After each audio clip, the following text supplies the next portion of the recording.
দয়া কখনো ছোট করে না। দয়া কখনো কাউকে অবনত করে না, বরং উন্নত করে। একটি লোক লেকের পাশে মাছ ধরতে গেল। তো মাছ ধরছে, হঠাৎ একটা বক, সাদা ফকফকে বক উড়ে এলো। এসে চুপটি করে দাঁড়িয়ে লোকটার দিকে মায়া করে তাকিয়ে রইল। তো লোকটা প্রথমে খেয়াল করেনি, পরে দেখছে সাদা বকটা তার দিকে তাকিয়ে আছে। সাদা বকটা যখন তার দিকে তাকিয়ে আছে, তো তিনি ভাবলেন দেখি বকটা কি করে।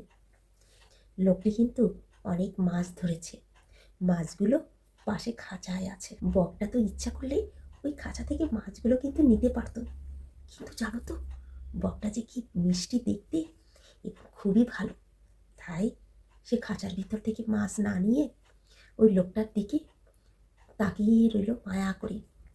লোকটা না অনেকক্ষণ ধরে খেয়াল করলো, করে সে বুঝতে পারলো বকটার চোখ বলে আমাকে একটা মাছ দাও, আমি খুব ক্ষুধার্ত, আমি খেতে চাই, আমি তোমার কাছে চাইছি, তোমার কাছ থেকে আমি ছিনিয়ে নিব না।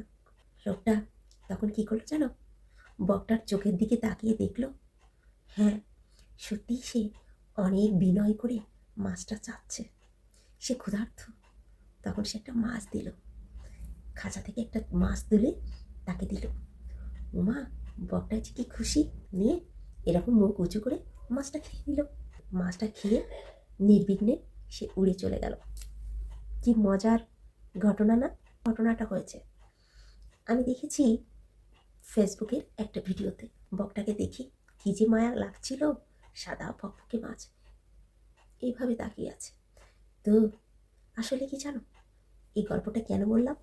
এই গল্পটা বললাম এর কারণ হচ্ছে, কিছু চাওয়া মুখে বলা যায় না, মনের ভাষাতে বা চোখের ভাষাতে বোঝা যায় যে সে কি চাইছে। দয়া কখনো ছোট করে না, দয়া কখনো কাউকে অবনত করে না, বরং উন্নত করে। আর এতে করে দয়াশীল ব্যক্তির মহত্ব প্রকাশ পায়।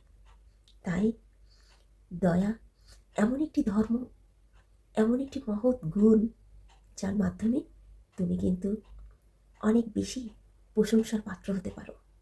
তো ছোট ছোট দয়ার মাধ্যমে আমরা একে অন্যের পাশে থাকতে পারি, কি তাই না? বকটাকে কিন্তু ভালোবেসে দেখো কি সুন্দর একটা মাছ উপহার দিল।